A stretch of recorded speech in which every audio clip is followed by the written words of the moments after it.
देखेंगे second topic काल।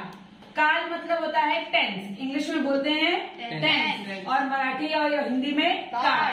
काळाचे 3 प्रकार असते, वर्तमान काळ, भूतकाळ आणि भविष्य काळ। ओके, वर्तमान काल मतलब होता है प्रेजेंट टेंस। क्या होता है? Present tense. भूतकाल मीन्स पास्ट टेंस एंड भविष्य काल means future tense.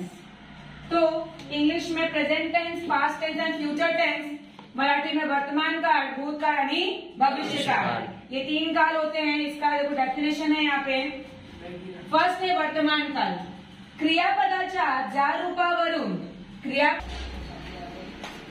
Okay, definition देखते हैं हम लोग। क्रियापदाच्या ज्या रूपावरून, क्रियापद के जिस रूप में, क्रियापदाच्या ज्या रूपावरून क्रिया आता घडत आहे, क्रिया अभी हो रही है असे समजते, ऐसा हमें मालूम पड़ता है कि क्रिया आता घडत आहे त्याला वर्तमान काळ असे म्हणतात।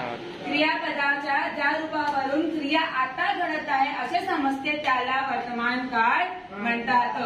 वर्तमान काल का एग्जाम्पल है, जैसे कि हे काम निराशेने केले जात आहे, मतलब अभी ये काम निराशा से किया जा रहा है, तो वर्तमान में हो रहा है, तो उसे हम क्या बोलेंगे? वर्तमान काल।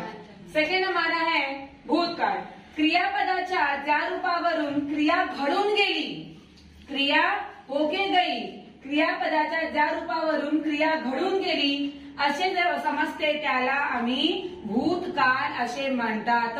मतलब पास्ट टेंस, बीत चुका, हो चुका। जस्ट लाइक एग्जाम्पल, आई अंग्रेजी शिकली होती, मम्मी इंग्लिश सीखी थी, राइट ना? तो जो था, थी, थे, जो हो गया, जो हुआ था, उसको हम क्या बोलेंगे? भूतकाळ।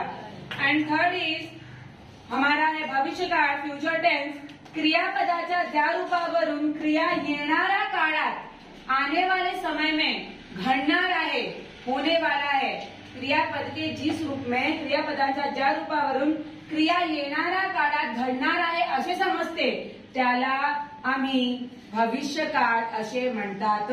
आने वाले टाइम पे, फ्यूचर में जो होने वाला है उसको हम भविष्य काल, फ्यूचर टेंस ऐसा बोलते हैं। एग्जाम्पल, यात्रा पुढील आठवड्यात भरेल, होगा, राइट? ताई उद्या दिल्लीवरून येईल, आएंगी, अभी तक आई नहीं है, तो जो भविष्य में होने वाला है उसको हम क्या बोलते हैं?